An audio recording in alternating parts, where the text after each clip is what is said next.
Olá, boa tarde. Meus cumprimentos a todos. Quero agradecer comovida e honradamente pelo convite, né, na pessoa de Roberta, amiga querida. E em nome dela, eu cumprimento também todos os evangelizadores da GEIS, né, Juventude Espírita Irmã Sheila, e também aos evangelizandos, aos jovens aqui presentes para abordar um tema assim tão interessante, tão delicado, um tema que parece atual, mas que está previsto na própria literatura espírita, lá na sua fonte, lá na sua origem. É um tema que eu tenho uma dificuldade. Esse é um tema que eu tenho dificuldade de preparar. No canal Raciocínios Espíritas, a gente tem pelo menos umas 15 abordagens sobre esse tema, todas elas diferentes umas das outras. Mas é um tema que eu tenho muita dificuldade e talvez vocês vão ver eu abordando aqui de uma forma menos palestrante, mais dialética ou dialógica, né? Mais no diálogo, na conversa com vocês. E a minha dificuldade não é por falta de informação, é por excesso de informação. É porque esse tema a gente tem muita coisa. Então, o que é que eu vou falar aqui? Eu tento, antes de entrar aqui na sala e antes de começar o trabalho, um pouco antes quando eu cheguei, o que eu estava pensando é tentar recortar aquelas informações e deixar aquilo que é importante desse tema. Eu confesso que eu tenho muita dificuldade porque eu sempre estou deixando alguma coisa de fora e a gente vai ver, então, entendam, eu vou fazer uma abordagem aqui que é uma abordagem, o recorte do recorte, tem muita coisa importante que vai ficar de fora mesmo, porque são dois temas, na verdade é um tema que na verdade aborda dois universos grandes, o universo do suicídio e o universo da depressão. São dois temas, portanto, que são bastante amplos, que tem muita coisa a se pensar, muita reflexão a se fazer. É um tema atual, um tema atualíssimo, embora foi previsto na obra kardeciana, inclusive na obra espírita original. É um tema, portanto, que eu tentei fazer um recorte aqui, selecionando aquilo que eu considero assim importante, mas com certeza eu deixei muitas coisas tão importantes quanto. Na verdade, eu não tive facilidade para dizer isso é menos, isso é mais importante. Então eu estou fazendo um recorte. Aqueles que estão talvez refletindo sobre esse tema pela primeira vez ou não tenha tanta familiaridade com o tema, entenda que eu estou fazendo um recorte. Eu estou fazendo um recorte, inclusive, já de antemão, dizendo que o meu enfoque aqui vai ser mais para a depressão do que para o suicídio hoje. Eu poderia fazer essa abordagem dezenas de vezes e poderia colocar mais tintas para um lado ou para o outro, enfocar um aspecto ou outro de cada um desses dois temas, desses dois grandes temas. Porque, por exemplo, sobre o suicídio, a gente tem muita coisa na literatura espírita e mediúnica. A gente tem muita consideração, muita descrição, muito depoimento, desde aspectos espirituais, espirituais em relação à família de alguém que comete suicídio, espirituais em relação àquele que comete suicídio, em relação àquele que tenta o suicídio e não executa, aquele que faz algumas tentativas, até questões que não dizem necessariamente a vida após a morte, mas a vida do encarnado, ou seja, as motivações pelo suicídio, as questões que envolvem o suicídio, os fatores que propelem, isso é, que empurram, que incitam, e os fatores que protegem o sujeito do suicídio, tem um monte de coisa. E sobre depressão, a mesma coisa. Tem um monte de coisa que eu podia enfocar aqui, um monte de aspecto, então eu vou talvez aqui trazer aquilo que talvez seja o que eu pensei para esse momento mais interessante, talvez para outro momento eu pensaria em outra coisa. O que eu queria falar, uma coisa importante que eu queria falar é que vocês jovens que estão aqui, esse é um tema muito importante, não é um tema importante porque necessariamente está distante de você. Pelo contrário, é um tema importante porque está mais perto do que todos nós imaginamos. E acredite, pode parecer mentira, mas eu já fui jovem. E eu já participei de Juventude Espírita, já fui evangelizando também. Depressão era uma coisa distante para mim. Suicídio era um tema teórico para mim. Não era tão distante porque a gente examinava na literatura espírita. Eu já lia na condição de evangelizando. Mas era um tema teórico porque não acontecia perto. A gente não visualizava tão próximo. E ainda assim, Era um tema distante porque eu não tinha experiências próximas nem comigo nem com ninguém. Mas acredite, você pode estar vivendo o que eu vivi quando eu tinha, sei lá, 15, 16, 17 anos. Mas acredite, esse é um tema próximo. Esse é um tema próximo. E mesmo que você não esteja vivenciando nada parecido, provavelmente, quantos jovens a gente tem aqui? 20, 15, não sei. Provavelmente vocês que estão assistindo aqui vão ter pelo menos um episódio de depressão. Um episódio de depressão significa dizer que em um momento pontual da vida, todos nós, isso é dado da OMS, a Organização Mundial de Saúde, em um momento pontual da existência, todos nós passamos por um episódio de humor deprimido, um episódio de quadro depressivo e depois saímos. E alguns de vocês vão ter o quadro persistente da depressão, que aí já é outra coisa. E o quadro persistente da depressão se administra e em alguns momentos se alcança a cura, entre aspas. Anote esse termo cura, entre aspas, porque eu vou falar lá na frente. O termo cura, entre aspas, tá? O que os profissionais, os teóricos preferem é o termo remissão de sintomas, né? Ou seja, liberação dos sintomas. Mas enfim, alguns de vocês vão ter. Alguns de vocês vão ter, e não é uma profecia negativa, não é uma profecia pessimista, nem é uma praga jogada sobre ninguém. É porque é inerente à experiência emocional nossa de encarnados. Todos nós estamos sujeitos. Ninguém está totalmente livre. E reflexões como essa, pensamentos e mergulho nesse tema, como está acontecendo agora, é uma oportunidade de a gente se proteger, de a gente se prevenir, e se caso ocorrer de maneira mais branda o fenômeno da depressão. Então, alguns já têm uma predisposição que carregam. Alguns de nós já carregamos uma predisposição.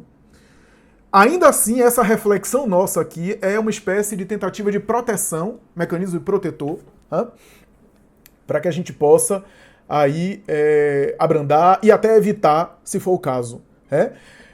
E quando eu falo em depressão, eu estou falando do transtorno depressivo maior, expressão técnica da psiquiatria. Quando você vê transtorno depressivo maior na literatura psicológica e psiquiátrica, é aquilo que a gente chama popularmente de depressão. Mas antes de entrar propriamente na depressão, esse tema é tão interessante, eu gostaria até de pedir licença aqui para falar uma coisa. O tema é tão interessante que para não perder esse conteúdo e ao mesmo tempo proteger a exposição de vocês, vocês estão vendo que eu estou com o microfone aqui, né? Então assim, e aqui na gola da camisa, né? E atrás do meu notebook tem uma câmera que está me filmando. O que é que eu vou fazer? Eu vou pegar mais tarde a minha fala e vou publicar no Raciocínios Espíritas, no canal da FEIS, o canal oficial da FEIS, como forma de deixar disponível para outras pessoas que muitas vezes precisam desse conteúdo, que estão necessitando ouvir algo assim semelhante. Na parte de perguntas e respostas, na parte ali de questionamentos, eu vou preservar a imagem de vocês não vão estar gravados, não vão estar. O comentário de vocês não vai sair ao ar, como forma de proteger aí a exposição de vocês. Tenta, Elissa, né? Tenta, Elissa, ver se você aumenta o seu áudio, porque na minha configuração de saída de som, eu coloquei no máximo aqui. Tem uma configuração aqui no Zoom de entrada e de saída de som. A minha saída de som eu coloquei ao máximo. Vê se o seu volume consegue aumentar para ver se a sua entrada é de som. Porque aparentemente me parece que meu áudio tá bom. Melhor, Elissa não. Esse Galaxy J4 eu acho bacana. Galaxy J4. Deve ser alguém... que o celular coloca, né? O nome. Enfim. Tem uns que tem nome de gato, ou a imagem de gato, do cachorro de casa. Mas o tema é um tema super interessante porque, por incrível que pareça, a gente tem um texto conhecidíssimo no Evangelho segundo o Espiritismo, conhecidíssimo, e que no fundo, esse tema nosso hoje se a gente for começar a pensar espiritualmente e até espiriticamente, a gente tem esse texto como referência sobre o qual eu me guiei. O texto se chama Loucura e Suicídio. Capítulo 5 do Evangelho segundo o Espiritismo. Quase sempre a gente lê esse texto e diz assim, não, loucura e suicídio, né? Suicídio não está acontecendo nada próximo de mim, e loucura é um tema. Quando cai no Evangelho do Lar, na nossa família, a gente até muda a página. A gente diz que é o livro que está viciado e abre de novo. Mas, na verdade, a gente precisa entender o seguinte. Esse texto é emblemático. É emblemático. Primeiro lugar, na época de Kardec não se falava de suicídio ligando à saúde mental. O tema do suicídio não era abordado dessa forma. Hoje, é atual hoje. Hoje, quando a gente aborda suicídio, o tema de suicídio é uma questão de saúde mental. Hoje está na crista da onda atualmente a gente falar isso. Quando você pega o texto Suicídio e Loucura, ou Loucura e o Suicídio, não me lembro agora quem vem primeiro, capítulo 5 do Evangelho segundo o Espiritismo, texto de Kardec. Claro que passou pela avaliação do mundo espiritual. A gente vê que Kardec está profundamente antenado com o futuro, e não com a sua época. A psiquiatria estava engatinhando, as ciências da saúde mental, as ciências do comportamento estavam engateando, o suicídio era tratado como tabu, a tradição católica, apostólica romana e também protestante, a tradição cristã, considerava o suicídio como sendo algo demoníaco, que merecia punição divina eterna, e os próprios sujeitos que exterminaram a vida física não tinham enterro. Não tinham enterro, um enterro tradicional, eram jogados em valas comuns, mesmo que a família tivesse condição financeira de pagar o enterro. E também, importante dizer, não recebia as exéquias fúnebres, isso é, missa de sétimo dia, a missa fúnebre do enterro, missa de 30 dias, não tinha oração. Olha só que coisa interessante, para quem mais precisa, a gente não ora, né? É porque os guias espirituais não precisam das nossas orações, né? A gente não precisa orar por Bezerra de Menezes, que ele não está necessitando da nossa oração. Né? Então, veja que coisa. E o suicídio era tratado como um tabu. Allan Kardec trata suicídio e loucura como sendo um tema de saúde mental, mas a gente passa por esse texto e quase sempre a gente ignora porque o termo loucura está carregado de rótulos e de estereótipos. Mas entenda uma coisa, na época de Allan Kardec o termo loucura era um termo usado para qualquer alteração psíquica. Qualquer. Não era só esquizofrenia e psicose. Não havia o vocabulário que a gente tem hoje. Então, loucura na época de Kardec era tanto a esquizofrenia paranoide, o transtorno psicótico severo, com alucinação, com delírio, mas também uma ansiedade, mas também crise de pânico, mas também depressão. Era loucura. Era o termo que era usado, inclusive, na psiquiatria dos teóricos da época, né? Então, quando você pegar agora o texto Suicídio e Loucura, Loucura e Suicídio, capítulo 5 do Evangelho segundo o Espiritismo, entenda a loucura lá como sofrimento emocional. Aí você vai ver que tem tudo a ver com o que hoje a gente discute. E esse texto é super interessante, não apenas por associar o suicídio com a questão de saúde mental, mas Kardec fala assim, o modo de encarar a vida na Terra, o modo que o sujeito tem de ver a vida, a sua vida, ou seja, o sentido que ele dá para a sua própria vida e para aquilo que ele faz. Olha só, a forma como ele enxerga a vida faz com que ele, diz Allan Kardec, faz com que ele possa lidar com as decepções e adversidades da existência de uma forma mais sofrida ou mais flexível.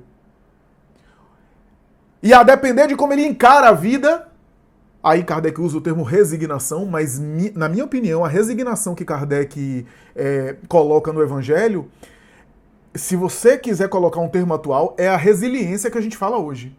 Não é a resignação de aceitar comodamente. A resignação espírita colocada lá no Evangelho é a resiliência, ou seja, a capacidade de lidar de uma forma inteligentemente emocional com as adversidades da vida.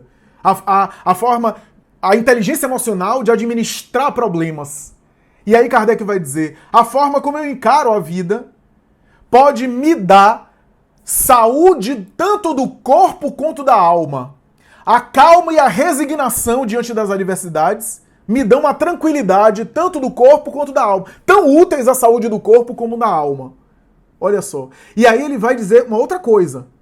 Ele vai dizer que quase sempre os abalos, a revolta, as ideias fixas e a comoção por determinadas frustrações empurram o indivíduo aos casos de loucura convencional, ou seja, aos casos de transtorno emocional e de transtorno psíquico, por conta de a gente ficar muito abalado, por conta de a gente às vezes sofrer muito com algumas coisas, e que são, diz Allan Kardec, causas principais, olha só, causas principais do suicídio. Parece que foi falado ontem, porque a Organização Mundial de Saúde falou há alguns anos que 90% dos casos de suicídio está associado a transtorno mental.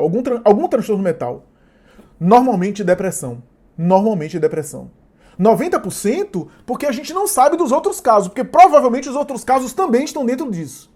Com exceção do uso de drogas, que a pessoa às vezes se suicida, né, numa alucinação por conta de heroína, LSD, etc. Ou então algum tipo de alteração orgânica importante neurológica e assim por diante, né? Um surto psicótico, né? Mas na grande maioria é depressão. É depressão. O que significa dizer, diz ainda a OMS, que possivelmente esses casos de suicídio poderiam ser evitados na sua maioria, com algumas exceções, na sua maioria, se essa depressão fosse tratada. Porque, acreditem, são cerca, segundo dados, e acredite, esses dados devem ser sempre menores, tá? Porque sempre tem subnotificações, isso é, sempre tem casos que não foram notificados, pessoas que não receberam, não foram para serviço de saúde, portanto não estão nessa estatística. 800 milhões de quadros diagnosticados de pessoas com depressão persistente, ou seja, transtorno depressivo maior. 800 milhões. Então, não é pouca coisa, né? Não é pouca coisa. E Kardec fala o modo de encarar, ou seja, resiliência, ou seja, perspectiva simbólica, né? Aquilo que a psicologia fala, a forma como eu vejo me dá resiliência, né? A flexibilidade em relação a algumas coisas, a ressignificação em relação a acontecimentos da vida, o significado que eu coloco na minha vida e coloco nas coisas que acontecem de mim, é mais importante do que a própria coisa que aconteceu. É mais importante o sentido que eu dou a um problema do que o próprio problema. Porque a depender do sentido que eu dou, aquilo pode ter um desfecho diferente. Então, o modo de encarar, diz Allan Kardec. E Allan Kardec ainda diz mais, ele diz assim, ó. Ele diz assim, o suicídio quase sempre começa num certo descontentamento com a vida material. Descontentamento. Ele fala assim. E ele vai dizer que começa assim e tem um caráter progressivo. Ou seja, tem um caráter que evolui. Parêntese. Um dos estudos mais recentes sobre suicídio é aquilo que a gente chama de espectro da ideação suicida. Inclusive tem um brasileiro aqui, que é referência mundial nesse estudo. Eu me refiro ao professor Neuri Botega, da Unicamp, que estuda sobre isso. O que é que ele vai defender? Ele vai defender que raramente, e ele coloca raramente, possivelmente quase nenhum, caso de suicídio é assim, eu pensei agora em suicídio e faço. O suicídio, quando é executado, é fruto de um pensamento que vinha sendo alimentado, que vinha sendo flertado, que o indivíduo vinha pensando naquele assunto há muito tempo. Há muito tempo. Não foi de uma hora para outra. Raramente é de uma hora para outra. Raramente. Aquilo foi crescendo. Por isso que ele chama de espectro da ideação suicida. Qual é esse espectro? Ele vai dizer o seguinte, ó. Nesse espectro, a gente tem no espectro mais brando, mais suave, mais leve, todo mundo já viveu, que é o seguinte. Sabe quando você diz assim, queria sumir. Se eu pudesse, eu sumia hoje.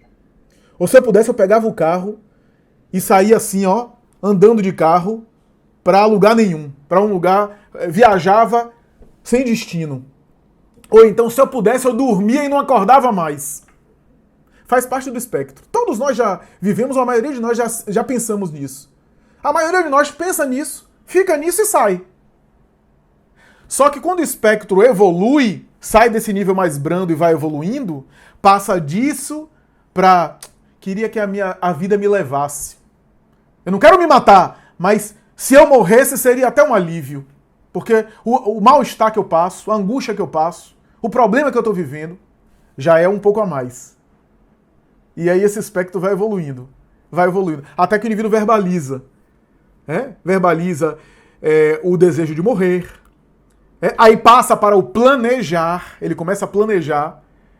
Ele passa a escolher o método.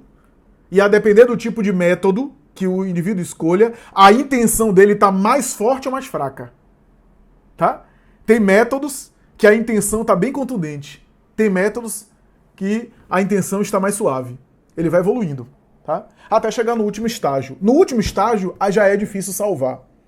Porque no último estágio, ele não procura conversar, ele não fala nada. Se ele tiver redes sociais, ele fecha as contas da rede social, ele deixa algum recado, ele escreve uma carta, se for o caso, a famosa carta, e assim por diante. Então, isso genericamente, claro que tem exceções. Mas aí já é mais difícil de salvar. Aí Neuribotega e os especialistas dizem é necessário atuar antes de chegar nessa última fase. Porque nessa última fase é difícil alcançar. É difícil fazer mais alguma coisa. Desse espectro suicida. Olha o que Kardec falou no texto Loucura e Suicídio. Começa com certo descontentamento da vida e vai crescendo. Tem um caráter progressivo. Texto kardeciano. E eu digo mais, a associação que Kardec faz do suicídio com saúde mental é em toda a obra kardeciana. Livro dos Espíritos. Quando Kardec examina o suicídio, qual é o título do tópico? Suicídio e desgosto da vida. Novamente associando a uma questão do quê? Saúde mental. Uma questão de sofrimento psíquico. Capítulo 5 do Evangelho, a melancolia. Aí tem lá um texto de melancolia, um texto mediúnico, e em determinado momento o Espírito diz: resista a esses apelos que fazem você querer morrer, que enfraquecem o corpo, que fazem você querer voltar ao mundo espiritual e abalam a sua encarnação, impede você de cumprir a sua tarefa nessa encarnação. Tá falando de suicídio e tá associando a melancolia. Melancolia é o termo antigo para depressão. O nome que se usava no passado era melancolia, né?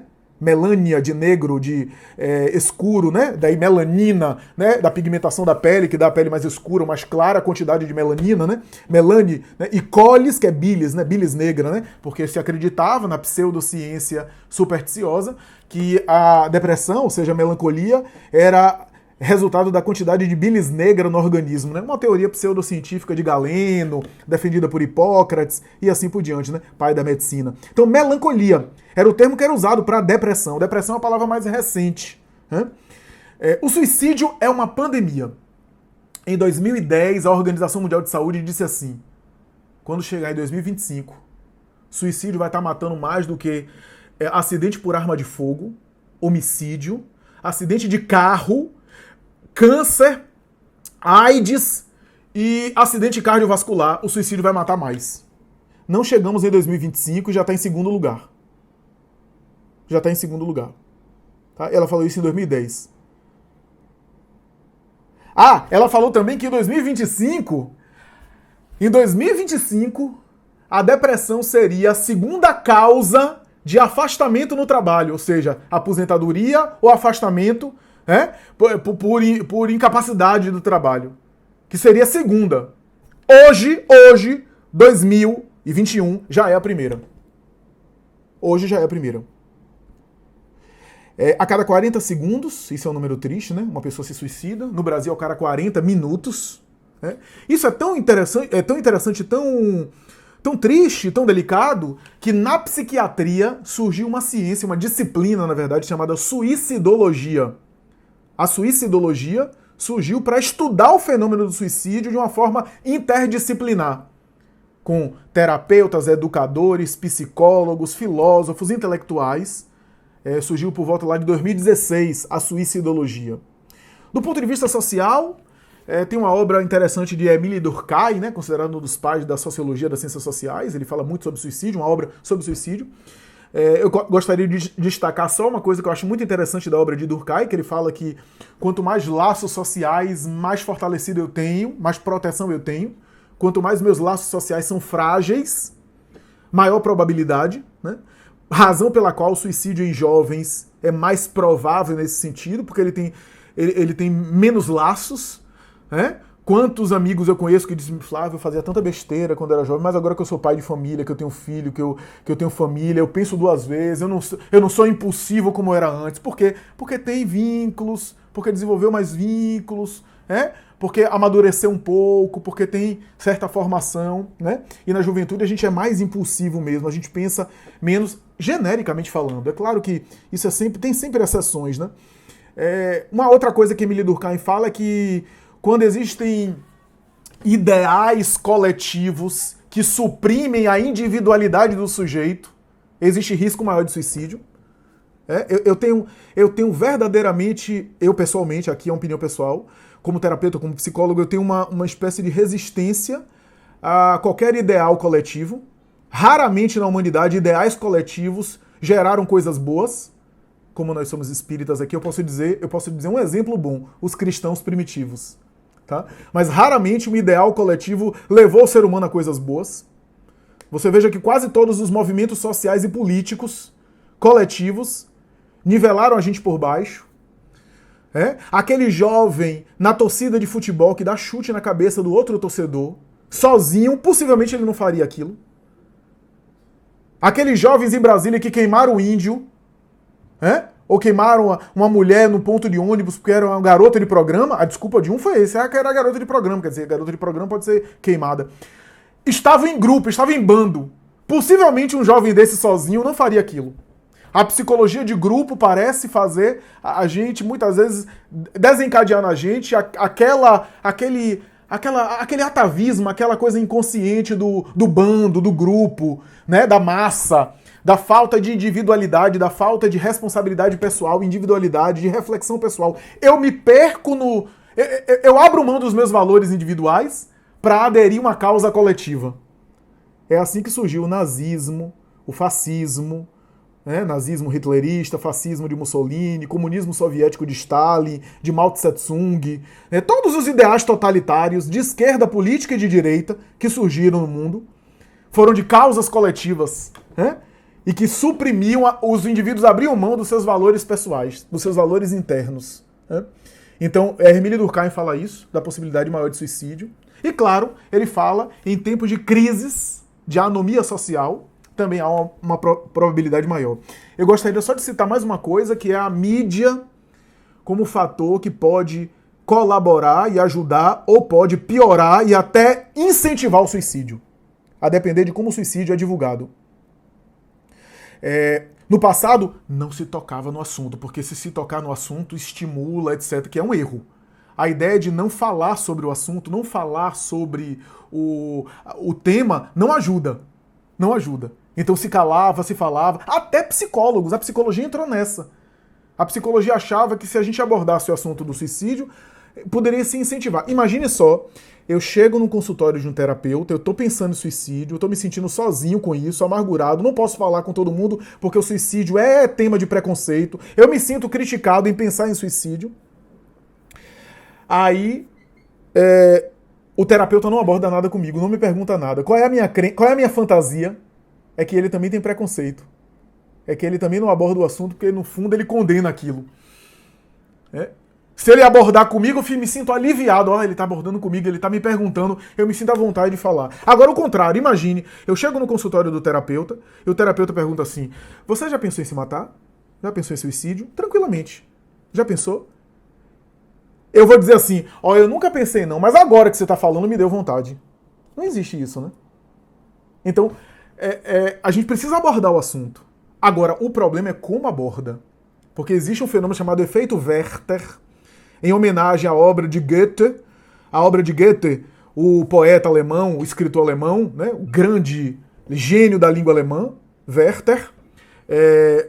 Na obra, o Sofrimento do Jovem Werther, que é uma obra de Goethe, fala de um jovem que viveu uma paixão, um amor, mas foi recusado, né, não foi correspondido, e optou pelo suicídio, mas a obra romantiza um protagonista. O protagonista vira uma espécie de herói. E essa obra incentivou muita gente. É como, por exemplo, eu não assisti, mas aquela série do Netflix, As 13 Razões Por Quê, né? Algumas pessoas que assistiram acham que ali tem um potencial de efeito Werther, porque romantiza o suicídio. A mídia hoje tem muito cuidado em divulgar a questão do suicídio, porque a depender de como divulga, outras pessoas se suicidam logo depois. Então tem lugares, por exemplo, onde as pessoas cometem o suicídio que no dia seguinte profissionais de saúde estão lá aguardando. Então esse cuidado a gente precisa ter quando aborda a questão do suicídio, o efeito Werther, ou seja, o suicídio por contágio. A notícia sensacionalista, a notícia excessivamente romantizando, pode incentivar, pode, de alguma forma, estimular aquelas pessoas que já estão, de alguma forma, com a ideação, fragilizadas, já pensando. Mas o que eu gostaria de dizer, amigos, é que o suicídio é uma questão delicada, é uma questão que envolve muitos fatores, mas o fator mais importante, por isso eu me congratulo com o tema, é a questão da depressão. Tem alguém com a mão levantada aí, eu vou passar, mas deixa eu só falar um pouco sobre a depressão, que eu paro um pouco e compartilho o microfone, tá bom? A depressão é uma síndrome complexa, é muito complexa. A depressão tem duas grandes categorias. A categoria da depressão endógena e da depressão exógena. A depressão endógena é aquela que tem fatores mais internos, e por internos, entenda aqui, é aquela depressão que é mais química, que é mais física, que é cerebral, que tem alteração cerebral orgânica, tá? Ou seja, o indivíduo tem uma estrutura com tendência, e tem uma depressão exógena. Exógena é o quê? De fora para dentro. Um acontecimento na vida. Teoricamente a gente divide assim. E que, de alguma forma, as depressões exógenas, chamadas também reativas, são depressões que são melhor tratadas, ou seja, o tratamento é mais rápido, é melhor, tem respostas melhores, em curto prazo. Então, por exemplo, eu vivi um luto, eu vivi um sofrimento, minha mãe faleceu e a partir daí eu deprimi, né? Ou então eu tive uma perda, eu tive uma separação, eu vivi um divórcio, e aí eu sofri com o divórcio, e aí eu deprimi. Normalmente essas depressões que são respostas a uma situação ambiental são melhor tratadas. Mas isso a gente divide só em função didática, porque na prática a maioria das depressões tem aspectos endógenos e aspectos exógenos. Aspectos endógenos porque o paciente com depressão tem muitas vezes a bioquímica cerebral modificada. Existem alterações cerebrais importantes na pessoa que está deprimida. E aspectos exógenos é porque muitas vezes aquela depressão dele, tendo ou não previamente uma base biológica, uma tendência biológica, muitas vezes apareceu através de um gatilho, através de algum acontecimento que desencadeou. Em alguns casos é mais exógena do que endógena, é mais reativa do que endógena, ou seja, é mais psicológica do que física, do que química. Então tem mais a ver com os fatores ambientais e a forma do indivíduo lidar com isso. E em outras situações é mais endógena. O indivíduo já nasce com uma estrutura predisponente, já nasce com alterações importantes na bioquímica cerebral. Então isso é super importante, tá? Eu vou parar um pouco aqui para liberar, ou pedir para Bel liberar aí a palavra para quem queira manifestar, para quem queira falar. E depois eu dou prosseguimento, porque o tema é muito rico, tá? Gente, Bel sou eu, viu? Alguns jovens estão querendo fazer algumas perguntas, Flavinha.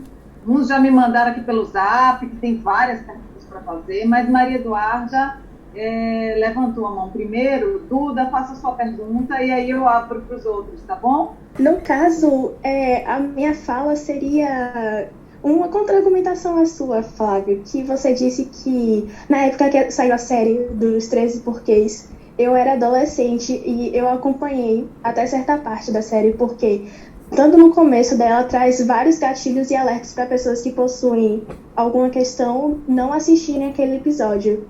E eu lembro que quando a série saiu foi mais ou menos no período que estavam explodindo os casos daquele jogo, entre aspas, suicida, que era o Blue Whale, e que muitos jovens estavam fazendo.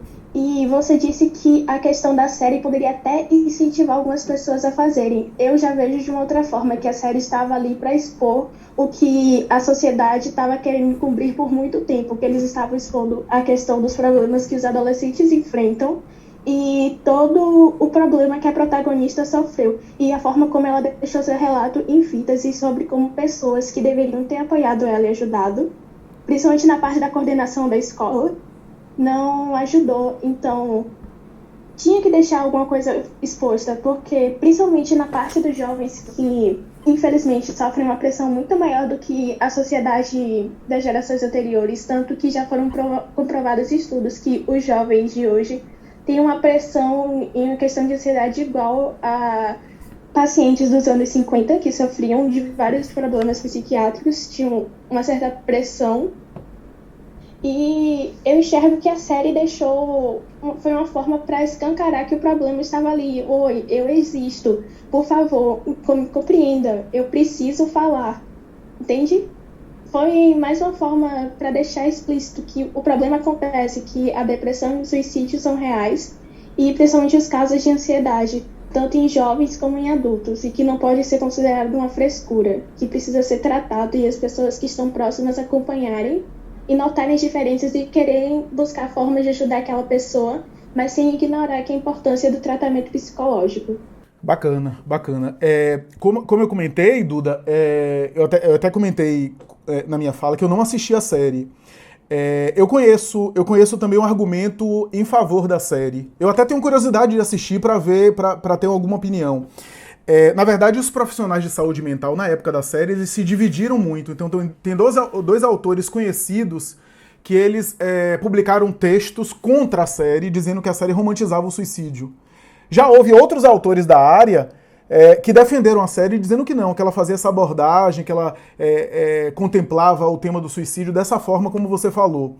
Eu confesso que eu fico em dúvidas porque eu não assisti, mas eu tô curioso para assistir, para ter alguma opinião a esse respeito, né?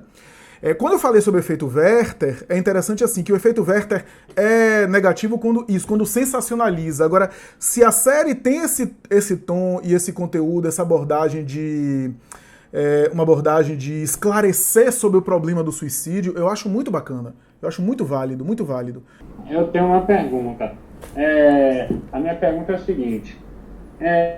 Como você me disse mais cedo, tem algumas pessoas sobre o suicídio que elas cometem isso por causa de questões amorosas ou por vários motivos que elas cometem o suicídio. Eu queria saber qual é um conselho que você podia dar para a pessoa, tipo, para não cometer o suicídio, tipo, ela acabou de passar por uma separação. É uma boa pergunta, uma boa pergunta. A Duda, né, Maria Eduarda, já estou com intimidade com Duda, né?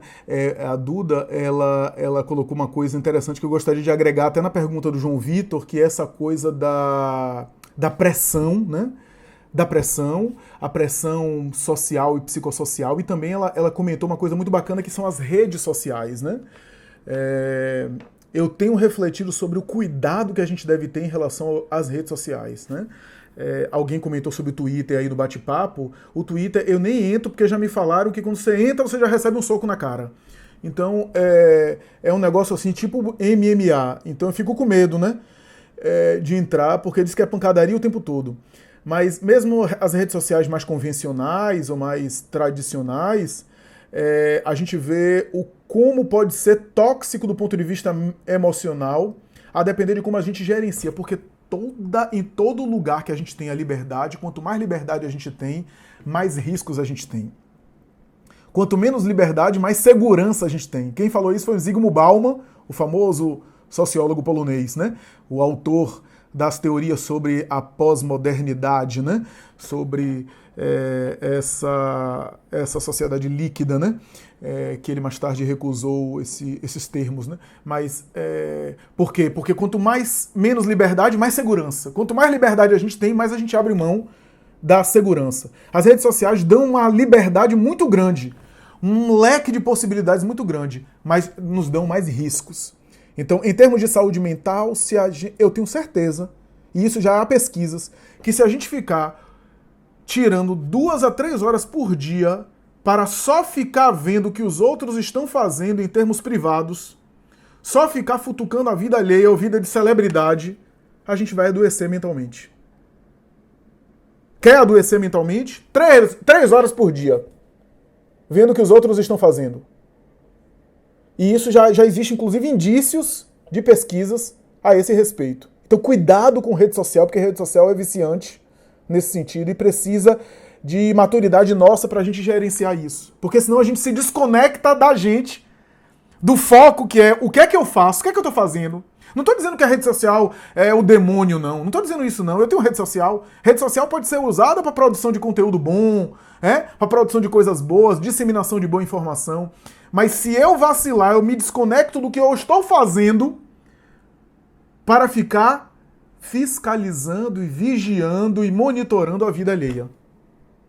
E isso daí é prognóstico de futura depressão. Mas voltando à questão do João Vitor, que eu acho super interessante, é que um dos maiores sofrimentos hoje em dia, João Vitor, é os sofrimentos na área amorosa. Não há dúvida. Muita coisa no passado já não é tão valorizado hoje nos tempos atuais. Por exemplo, ideais políticos, por mais que haja polarização e as paixões hoje, mas os ideais políticos não são tão fortes e não são um valor tão forte como era no passado. Pessoas que morriam por um ideal político. Hoje, dificilmente alguém vai querer dar a vida por um ideal político, ou menos ainda por algum candidato político. Né? No passado, se morria por conta de algumas bandeiras que se levantava, pela pátria. Esses valores já não têm tanto valor hoje. Hoje, os maiores valores, os valores que as pessoas mais valorizam são trabalho, o trabalho profissional e relações amorosas. Então, esses dois campos têm sido fonte de muito sofrimento por causa disso. Porque quanto mais a gente valoriza algo, mais a gente sofre em cima disso. Então, as relações amorosas é um tema delicado. Alguém que passa por uma separação, por um rompimento amoroso, sofre. E o luto é uma reação normal, eu diria até uma reação saudável. Você sofrer porque você separou, porque você viveu uma ruptura amorosa, você passar um tempo triste é natural. O problema é quando aquela tristeza evolui para uma gama de sintomas que não é só tristeza. É isso que eu queria falar. Depressão, gente, não é só tristeza. Tristeza, você fica triste, eu fico triste, você fica alegre, eu fico alegre. Tristeza faz parte até da saúde. A saúde psiquiátrica é feito de momentos também de tristeza. Se uma mãe minha morre, se eu tenho uma decepção, uma frustração e eu fico triste, eu estou reagindo de maneira saudável ao evento. Depressão não é tristeza. Depressão é um conjunto de sintomas que às vezes, gravem isso aqui, às vezes tem tristeza. Tem muita depressão que a pessoa não tem tristeza. Por incrível que pareça, eu vou explicar por que isso daqui. Os sintomas clássicos da depressão é o humor deprimido, que é a tristeza, rebaixamento do humor, anedonia, que é falta de prazer, acha tudo sem graça, insônia ou hipersonia, ou seja, o sintoma clássico é insônia. Mas às vezes, alguns casos de depressão, a pessoa fica em hipersonia, que é sono excessivo. Falta de apetite ou excesso de apetite. Às vezes a pessoa com quadro depressivo, ela tem um relato que é o seguinte: eu durmo ruim e acordo pior. O meu despertar é pior do que o meu adormecer. Ideação suicida é um dos sintomas de humor deprimido, embora nem todo quadro depressivo tenha ideação suicida, mas boa parte dos quadros de depressão tem ideação suicida. Labilidade emocional, que é oscilação, estados de ânimo que oscilam facilmente. Mas uma coisa que eu quero que vocês gravem, que é importante gravar em depressão, é o seguinte: depressão não tem a ver com tristeza, depressão tem a ver com falta de energia. Todo mundo pode ficar triste, mas o depressivo tem low battery, como se fala. Ou seja, a bateria está sempre descarregada.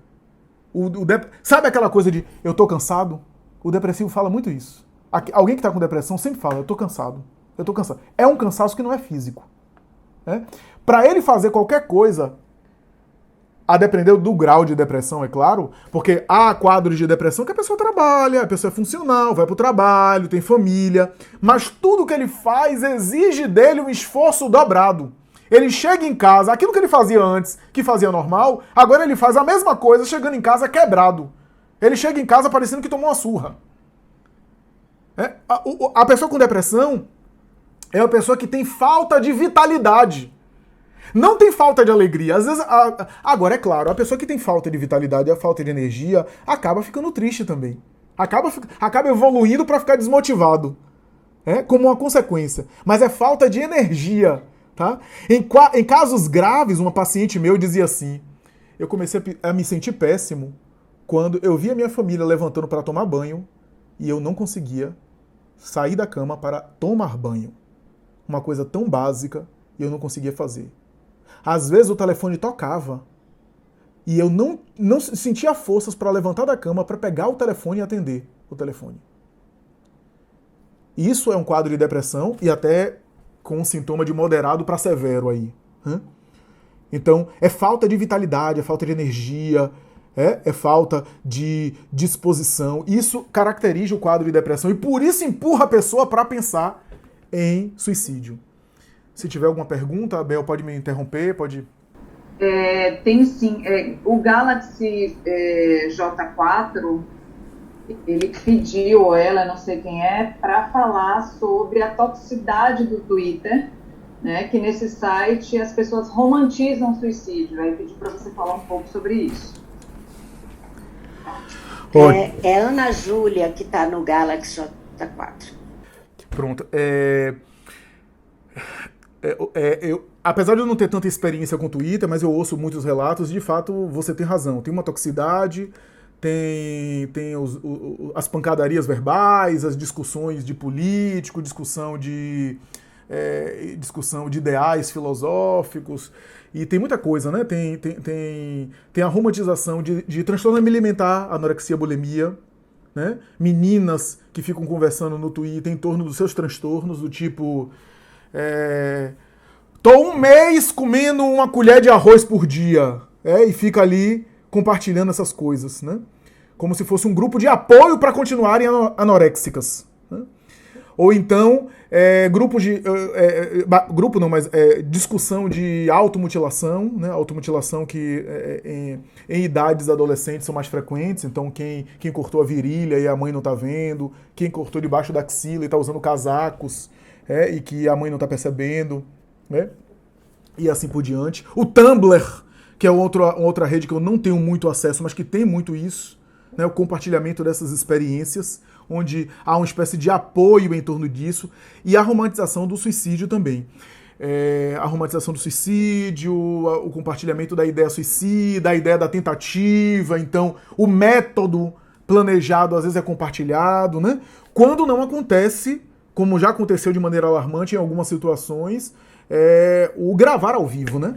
A tentativa de suicídio, né? Para outros, né? Já aconteceu isso, né?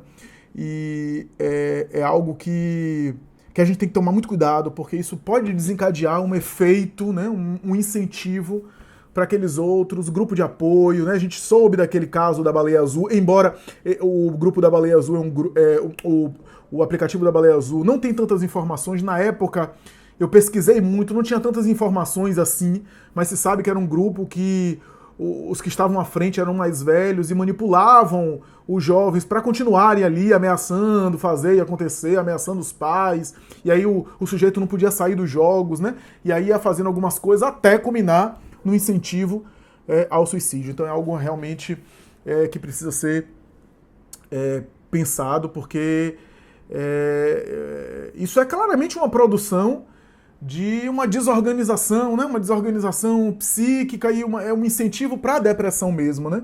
Nessas redes. Um filho decepcionar o pai no colégio. Isso pode virar uma questão de depressão? Ele tirou nota baixa e aí fica com medo de contar pro pai essas coisas. Pode virar um caso de depressão? Sua pergunta é super interessante, João, porque assim, como a gente estava falando que existem gatilhos, né? Então existem muitos gatilhos que podem incentivar a um quadro de depressão, o indivíduo reagir com depressão. Gatilhos que são coisas que acontecem no nosso dia a dia. Por exemplo, a morte de um ser querido, né? O falecimento de um ser querido, uma separação, uma perda, né? Por isso que quando você falou sobre as relações amorosas, eu achei super bacana, porque de fato é um dos casos mais delicados e que precisa tratar, precisa o sujeito estar atento, para estar de alguma forma se protegendo, se trabalhando emocionalmente, porque o luto é normal, mas quando o luto deixa de ser luto e passa a ser depressão, precisa ser tratado. Normalmente, João, quando acontece um caso, uma situação, como por exemplo, um luto, uma separação, uma perda, e a pessoa passa pelo luto, ou seja, passa pela perda e depois fica bem, a pessoa reagiu de tal forma natural. Agora, quando desencadeia uma depressão, o que a gente suspeita é o seguinte, que aquele evento foi o gatilho. Não é que aquele evento tem um poder mágico de causar a depressão. Aquele evento, porque, veja, por que eu passo por uma morte de um ser querido e fico deprimido e outra pessoa passa pelo mesmo evento e não fica deprimido? Por que nós dois reagimos de uma forma diferente? Por que nós dois respondemos de uma forma diferente? É isso que a gente vai, inclusive, examinar aqui, se houver tempo, né, em relação a isso, porque a depressão tem algo ambiental que me faz sofrer, mas tem a ver com a minha reação. Por que eu reagi daquela forma e deprimi? E outra pessoa reage, fica mal, mas não fica deprimido. Por quê? Aí tem a ver com a contribuição espírita, porque a psicologia e a psiquiatria não sabem ainda. Falam de subjetividade, falam de valores na aprendizagem social. O espiritismo vai dizer que cada um de nós também traz uma bagagem interna. E essa bagagem interna, resultado de experiências do passado, experiências inclusive reencarnatórias, faz com que eu passe por um problema e deprima, ou eu passe por aquele mesmo problema e não deprima.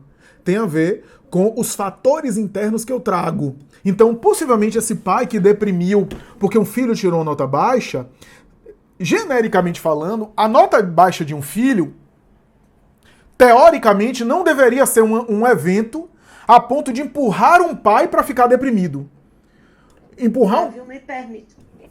Me permita, é só porque eu entendi o contrário. É o filho que fica deprimido, porque ele se sente pressionado e não alcança as notas que os pais esperam. É o jovem que fica deprimido, não é o pai. Ah, sim, é o jovem, tá. Por isso, desculpa interromper, mas foi só para... Não é isso, Johnny? O jovem, né? O filho, né? Tá. O jovem. Assim, concluindo em relação ao pai, tem essa questão, né, do evento. Com relação ao filho, isso daí pode ter fatores de aprendizagem social. O filho, possivelmente, na relação com o pai, tem uma relação tão significativa e que não quer, de alguma forma, que o pai tenha nenhum tipo de desconforto em relação a ele. As relações pai e filho, como mãe e filho, como mãe e filha, pai e filha, são relações importantes, importantes que a gente valoriza. Então, decepcionar um pai ou uma mãe pode ser algo muito delicado, especialmente para uma fase nossa de vida, porque a gente valoriza muito a opinião do nosso pai, a opinião da nossa mãe, valoriza muito a expectativa e o investimento emocional que eles tiveram na gente. Então é natural que a gente valorize isso, né? Agora sim, vamos diferenciar uma coisa. Uma coisa é o humor deprimido. O humor deprimido é o que a gente fala de tristeza. Então, eu fiquei triste porque eu tirei uma nota baixa, porque eu decepcionei meus pais. Eu fiquei triste porque meus pais não gostaram da minha nota baixa. Eu fiquei triste porque eu tive uma perda. Humor deprimido, tristeza. A depressão é um conjunto de sintomas que às vezes tem humor deprimido, mas a depressão é mais do que isso. A depressão persiste. A depressão é o seguinte: o jovem tirou nota baixa, ficou deprimido, passou o tempo, passou o ano, ele passou de ano, tirou outras notas boas, mas ele continua deprimido. Isso é depressão. A depressão continua, é persistente. O humor deprimido de, poxa, fiquei chateado, triste, fiquei mal por ter tirado a nota baixa e meus pais terem visto a minha nota baixa, isso daí pode ser um evento pontual, um evento isolado, né? Ficar mal e persistir por um longo tempo, aí é diferente. Aí é algo que realmente caracteriza a depressão. Possivelmente, se eu persisto demais, aquela nota baixa foi o gatilho. Foi o gatilho. Até porque, João, do ponto de vista psicológico, eu vou falar uma coisa que é até engraçada, mas assim,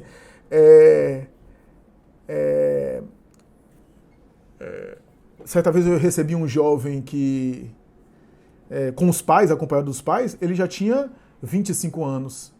E o jovem dizia assim no meu consultório o seguinte, melhor, os pais diziam, porque os pais quase não deixaram o menino falar, né? E os pais diziam assim, ele tá mandando a gente tomar banho. Eu tô usando a expressão mais eufemística, né? Eles falaram outra coisa, usaram outro palavreado que eu não vou reproduzir aqui, mas vocês entendem, que é algum xingamento, mas ele fala, ele tá mandando a gente tomar banho, né?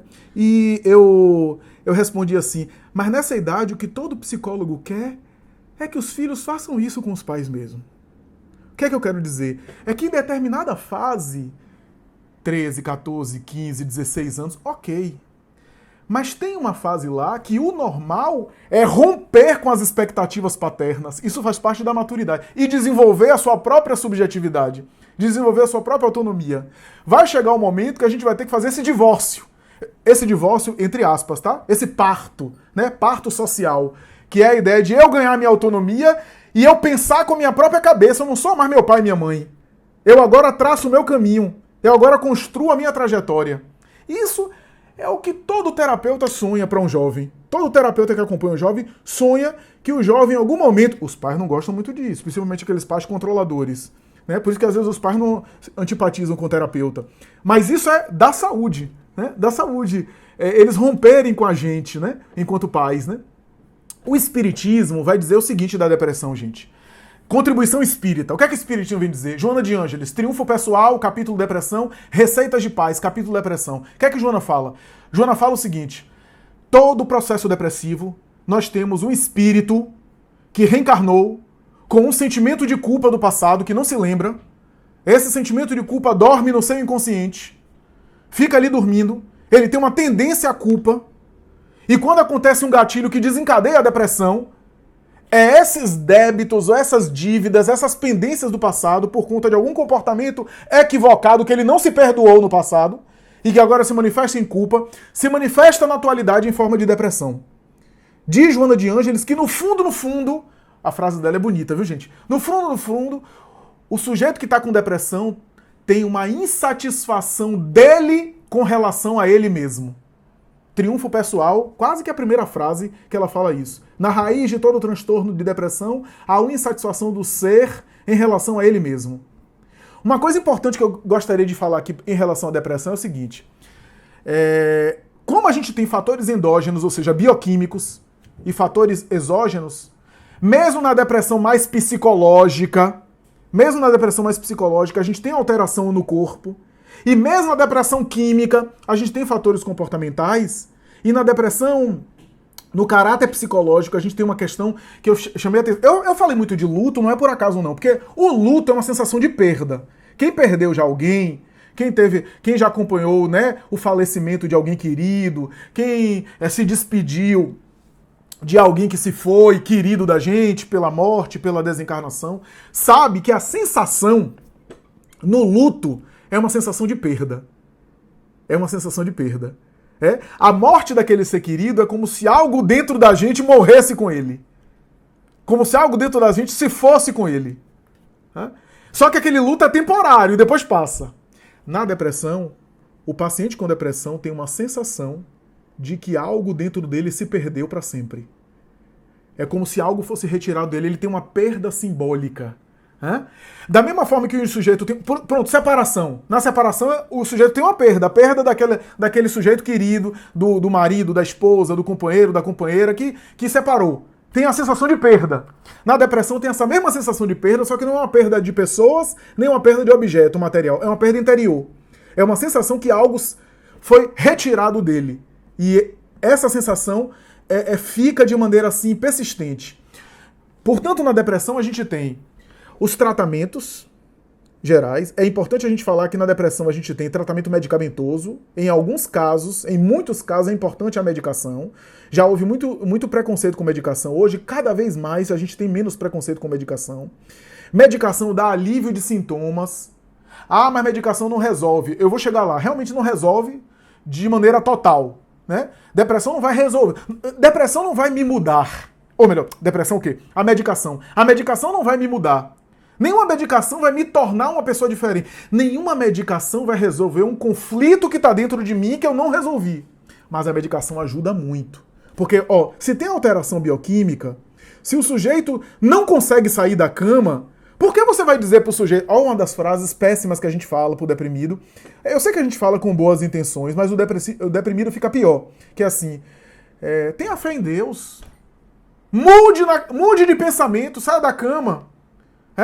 Você tem tanta coisa boa, tanta coisa... Você tem dinheiro, tem uma família boa. O depressivo fica pior com isso. Porque ele realmente reconhece que ele tem um monte de coisa boa, mas ele não consegue ficar bem. Né? Olha, se você tiver um câncer, alguém vai falar pra você assim, pense positivo, saia dessa, não pense no câncer não. Se alguém tiver com a perna quebrada, a gente vai dizer, levante da cama. E por que na depressão a gente diz isso? Quando, na verdade, às vezes a falta de, inclusive, bioquímica cerebral. Então, tem um tratamento medicamentoso. O tratamento medicamentoso vai dar uma lucidez. É como se, assim, a minha visão estivesse nublada, estivesse cheia de fumaça. O tratamento medicamentoso deixa a gente ver melhor as coisas, deixa a gente ficar mais lúcido e com maior autonomia. Por quê? Porque se eu estou afetado, se eu estou com óculos todo sujo, eu estou vendo as coisas de maneira assim, ó, embaçada. Ó, meu óculos está até sujo, para ilustrar. Está até embaçado. Então, se eu estou vendo as coisas de maneira assim embaçada, eu vejo o mundo embaçado. Então, eu estou contaminado. Eu não estou com total autonomia e liberdade. Eu estou contaminado. Meu livre-arbítrio está contaminado com essa experiência. A medicação vai aliviar sintomas.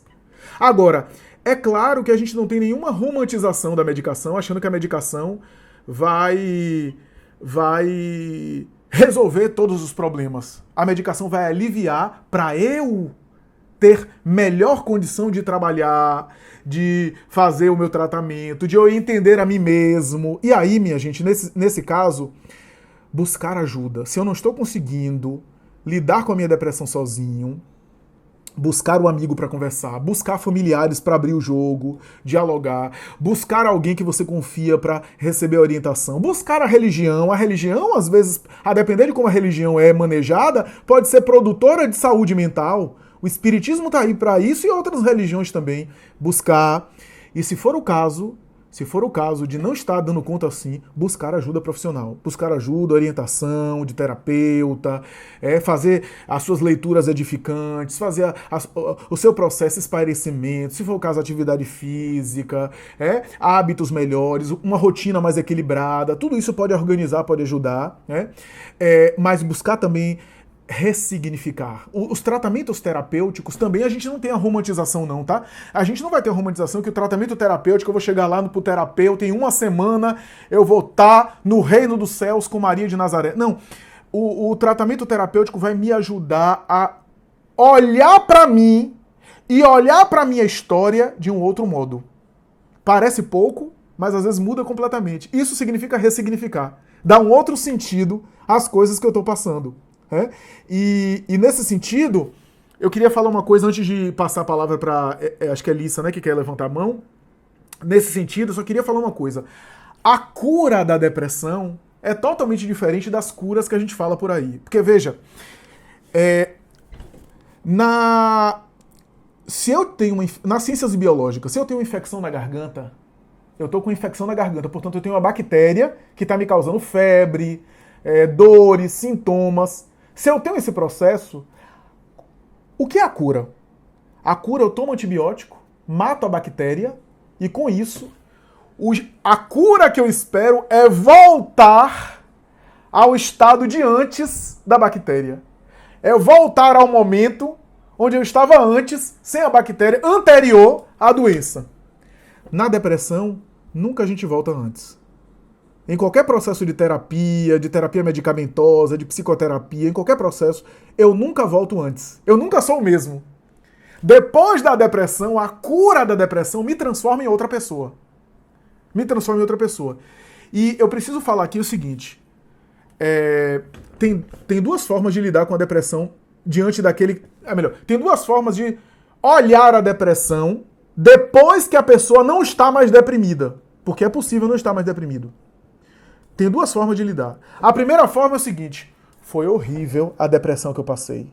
Foi terrível a depressão que eu passei. Eu não quero saber mais disso. Eu não quero nem lembrar disso e nem pensar nisso. Essa é a primeira forma. Essas pessoas que fazem isso são mais frágeis. São mais vulneráveis de voltar a deprimir. A segunda forma, que é melhor, é o seguinte: eu passei por um processo de depressão, eu não estou agora deprimido, mas eu tenho que ficar de vez em quando olhando para isso. Eu tenho que administrar isso. Porque pode ser que isso possa retornar. Eu tenho que administrar isso. Por incrível que pareça, estar de olho nisso, estar em contato com sentimentos, é a melhor forma de estar mais fortalecido para isso. Eu tenho muito medo quando um paciente chega no meu consultório e diz assim: eu não sou capaz de fazer isso. Normalmente faz. Toda pessoa que fala isso, muitas vezes faz. Recentemente um paciente disse isso para mim e incidiu justamente naquilo que ele dizia: eu sou uma pessoa que não sou capaz. Todos nós somos capazes de tudo. Todos nós somos capazes de tudo. E a melhor forma de se fortalecer isso é não negar que a gente pode deprimir. Se a gente fazer de conta que isso não acontece, a gente está correndo mais perigo. E isso é cuidar da nossa saúde mental. Olha só, a gente também precisa ver com o Flavinho, né? Acho que essa questão de quem tem um compromisso precisa sair é bacana, é legal, né?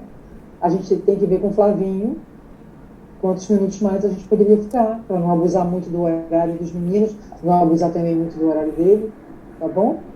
Fiquem à vontade, por favor. Pode ficar à vontade, pode ficar à vontade. Então, vamos deixar as últimas duas perguntas, Elissa e Bernardo, e a gente conclui. Oi, gente, boa tarde. Boa tarde, Flávia. Eu queria falar tanta coisa, assim, tem tanta coisa pra falar de toda a reunião, mas assim, conforme você foi falando, eu lembrei de algumas coisas, tipo, a maneira que a gente lida com pessoas que têm depressão, né, e outros tipos de transtornos mentais. E eu lembrei de um livro que se chama A Diferença Invisível, que a personagem principal, ela tem uma deficiência invisível, que são as deficiências que a gente não consegue enxergar com os olhos, né? E geralmente a maioria delas também está relacionada a transtornos mentais, e a personagem tinha autismo, que é uma dessas deficiências. E ela criou no livro a teoria das colheres, que são colheres de energia. E é exatamente o que você falou que caracteriza a depressão. A depressão é a falta de energia, né? E ela explicou que pessoas com deficiências invisíveis, elas têm menores quantidades de colheres. Então, para um dia, você acorda com 5 colheres para fazer tudo, e tem pessoas que têm 20 colheres, porque elas não têm a mesma deficiência que você, elas não são as mesmas pessoas que você. Então, cada um tem essa quantidade de energia, e é muito difícil para as pessoas entenderem isso. Então, essa teoria foi criada para explicar melhor. Eu recomendo que quem quiser ler o livro, leia, que é bom. E a segunda coisa é sobre a série dos 13 porquês, né? Que tem a romantização, sim, e pelo que eu assisti da série, que foi só a primeira temporada, eu sinto que teve um efeito de massa, de incentivo, tipo, não porque só demonstrou uma pessoa que tinha depressão, mas porque não focou muito na terapia, né? E eu lembro que na época eles também falaram de outras obras que inspiraram suicídio, essas coisas, tipo A Floresta do Japão, que um escritor escreveu o livro Tower of Waves, e aí as pessoas começaram a ir na floresta que o livro se passa pra se suicidar. Enfim, virou um ponto de suicídio no Japão. Mas o que isso remete é que as obras, elas podem influenciar, e o que vale não é tipo, mas pra mim foi importante ter falado, foi importante ter debatido, porque é um tabu grande, mas o que importa é pra maioria das pessoas. Eu acho que quando essa série lançou, houve um grande aumento, assim, de pessoas relacionando suicídio à série, porque não houve um aprofundamento no tratamento, na terapia, na primeira temporada, que acho que a maioria das pessoas assistiu. Então, só, tipo, trouxe uma situação muito ruim, e não trouxe, meio assim, como ela poderia ter sido evitada, sabe? Tipo, eles não abordam com profundidade mesmo um cenário que tivesse um final não tão trágico, né? E a minha pergunta, finalmente, em relação a isso, o que o Espiritismo fala sobre a terapia para depressão? Tipo, como o Espiritismo ele aborda maneiras de tratamento, porque como você disse, o medicamento, às vezes ele não é o suficiente e não há uma cura exata. E eu queria saber, tipo, o que o Espiritismo diz sobre como a gente poderia buscar tratamento, porque nem todo mundo tem condição de fazer terapia e nem todo mundo sabe como fazer. E eu quero saber o que o Espiritismo fala sobre. Boa, ótimo. O Espiritismo, o que a gente sabe da literatura espírita, Elissa, né? Elissa. O que a gente sabe da literatura espírita é que as obras de Joana, os autores espirituais sempre recomendam alguma forma de terapia. É claro que como cada subjetividade é uma, isso é também interessante, Elissa, porque assim, mesmo que a gente tenha aqui nessa sala 10 pessoas com depressão, cada depressão vai se manifestar de uma forma, com características e com tintas particulares. Então, por isso que as terapias são muito, muito delicadas e complexas, porque é necessário encontrar formas de trabalhar aquelas questões específicas para aquele paciente. Então, há pessoas que melhoram de depressão com uma terapia e outros com outra. Agora, particularmente, a literatura espírita, ela defende bastante qualquer terapia que envolva a terapia da palavra, alguma terapia que envolva as formas clássicas de psicoterapia, o que não significa dizer que a gente não possa fazer acupuntura, terapia alternativa, as terapêuticas alternativas que estão aí à disposição, mas alguma terapia que você possa falar, escutar a si mesmo e poder, de alguma forma, interagir com algum profissional que possa lhe ajudar a você se conhecer, a você mergulhar em você mesmo, né? E você mesmo ou você mesma, né? Lidar com os seus sentimentos, porque a depressão também é uma espécie de sinal para onde eu devo olhar. O que é que a depressão está querendo me dizer? O que é que eu posso aprender com o processo de depressão? Eu posso lidar com a depressão a ponto de me desorganizar mais, ou eu posso aproveitar aquela experiência para viajar para dentro. Detalhe, Carl Gustav Jung, psiquiatra suíço, ele teve depressão em uma época, e ele falou que foi a época em que ele melhor se conheceu, porque quando ele viajou aos seus demônios internos, quando ele enxergou os seus demônios internos, ele conseguiu ter uma maturidade psicológica maior. Eurípides Bassanufo teve um episódio de depressão. São Francisco de Assis teve um momento que ficou acamado, deprimido. E Madre Teresa de Calcutá era relativamente melancólica. Disse o seu confessor depois da sua morte. Então, esses indivíduos aproveitaram, aspas, aquela viagem no Pantanal, como diz James Hollis, né? Um terapeuta junguiano famoso. Ele tem uma obra chamada Os Pantanais da Alma, que ele vai falar sobre isso. Ele vai falar que a depressão pode ser uma descida num Pantanal para depois subir ao vale e ficar bem, né? Um mergulho mais profundo em si mesmo, né? Então, isso pode ser feito. Agora, mais importante do que tudo isso é o seguinte: com ou sem depressão, é importante que a gente cuide da nossa saúde mental. E cuidar da saúde mental é terapia? A Elissa falou que da coisa das condições, mas assim, hoje em dia, Elissa, a gente tem serviços de atendimento psicológico e psicoterápico gratuitos ou com valor simbólico, valor acessível. Hoje em dia a gente tem muitos núcleos de psicoterapia, muitos profissionais ligados à universidade de psicologia e outras que não são ligadas à universidade nenhuma, atendendo pessoas a custo zero ou a custo simbólico, né? Ou algum valor simbólico, ou seja, valor baixo, custo social. Então, isso é super interessante, né? O Conselho Federal de Psicologia tem disponibilizado psicólogos voluntários para atender gratuitamente no período de pandemia, online, inclusive. Então, vale a pena a gente buscar isso. E, assim, agora, a saúde mental para o espiritismo, a pergunta da Elissa é formidável, porque, assim, saúde mental para o espiritismo não é só eu tomar medicação pode resolver em alguns casos. Tem depressão psicológica que o indivíduo responde bem à terapia, nem precisa de medicação. E tem outras que, se não tiver a medicação, o sujeito nem melhora na terapia. Mas, além da terapia medicamentosa e a psicoterapia, é necessário que a gente também faça higiene mental, tenha momentos solitários para meditar. Meditar aqui não apenas uma técnica meditativa específica, mas refletir, se recolher, ter vida interior, exercitar concentração, exercitar os bons pensamentos, fazer leitura edificante, ter conversas positivas, ter conversas boas, agradáveis com pessoas com as quais a gente tem afinidade, que a gente se sente bem, né? Todo esse trabalho de leitura positiva, de leitura boa, edificante, de trabalho interior, no sentido de oração, meditação, reflexão, tudo isso também é saúde mental, né? Tudo isso é cuidar da saúde mental. A reforma moral preconizada pela doutrina espírita, a transformação moral para melhor, é uma espécie de terapia. O Evangelho de Jesus é uma espécie de terapia.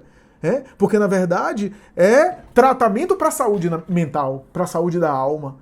Então, a gente melhorar, por exemplo, o nosso orgulho, o nosso egoísmo, a gente melhorar o nosso controle emocional, a nossa cólera, a nossa irritabilidade, é saúde mental para a gente, é evitar a depressão, é evitar evoluir para quadros mais graves. Então, muitas vezes, a proposta do exercício da caridade, exercício do perdão, exercício do amor ao próximo, isso daí é saúde mental.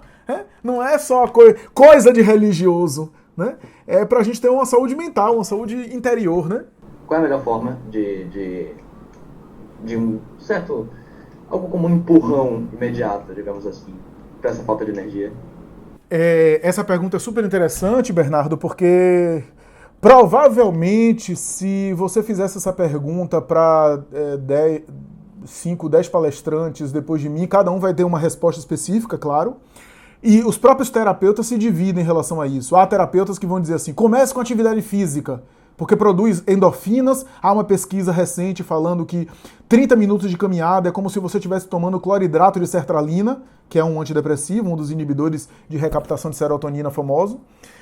30 minutos de caminhada, ou seja, transpiração, produção de endorfina. Então isso geraria efeitos químicos de endorfina super interessantes, semelhante a você tomar algumas miligramas de sertralina, né, que é um dos antidepressivos mais famosos, né?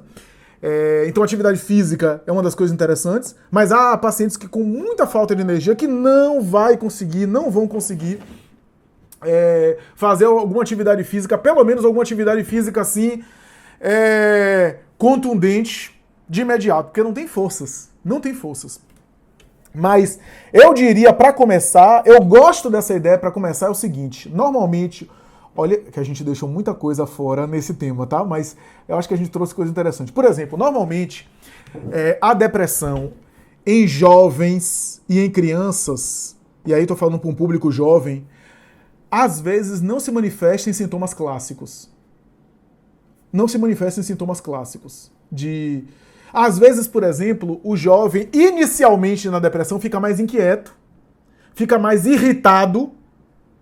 Às vezes isso se manifesta em falta de higiene, falta de organização, falta de organização com as coisas, o quarto fica mais bagunçado. Bem, jovem com quarto não bagunçado já é um fenômeno raro, e eu digo isso porque eu já tive essa idade. Mas enfim, fica mais bagunçado ainda, começa a descuidar da higiene, a irritabilidade, fica mais irritado por qualquer coisa. Isso pode ser um sintoma, pode ser sugestivo ali, de uma depressão. E quase sempre a rotina do jovem fica mais caótica. E em momentos de pandemia, onde os jovens não estão tendo horários fixos, bem, a escola agora está voltando de maneira presencial, mas não tendo horários fixos, né, onde tem uma autonomia maior, é mais difícil lidar, novamente, mais liberdade, mais caótico a nossa rotina. Mais maturidade a gente precisa ter para lidar com a rotina que a gente é que faz. Então eu diria assim, a rotina do jovem, a rotina da pessoa deprimida fica muito caótica. Eu diria uma coisa muito simples, muito básica, que todo mundo sabe, mas eu começaria com a rotina, que é a hora de acordar. Estabelecer uma hora para acordar já é o começo. Porque a partir da hora de acordar vai se definir, inclusive, a futura hora de dormir. O jovem muitas vezes troca a noite pelo dia, a pessoa deprimida troca a noite pelo dia. Então, começar com alguma organização na rotina, eu acho válido. Estabeleça um horário específico para acordar todo dia. Mesmo que não seja para fazer nada, mas acorde todo dia aquele horário. Já é uma forma de você organizar seu relógio biológico, que tem a ver com fenômenos de depressão, e organizar suas atividades. Isso já vai dar uma clareza mental melhor. Então comece dessa forma, eu acho muito bacana. Mas é claro que para cada caso vai precisar de um ajuste específico para aquela vida, né? Mas eu faria isso.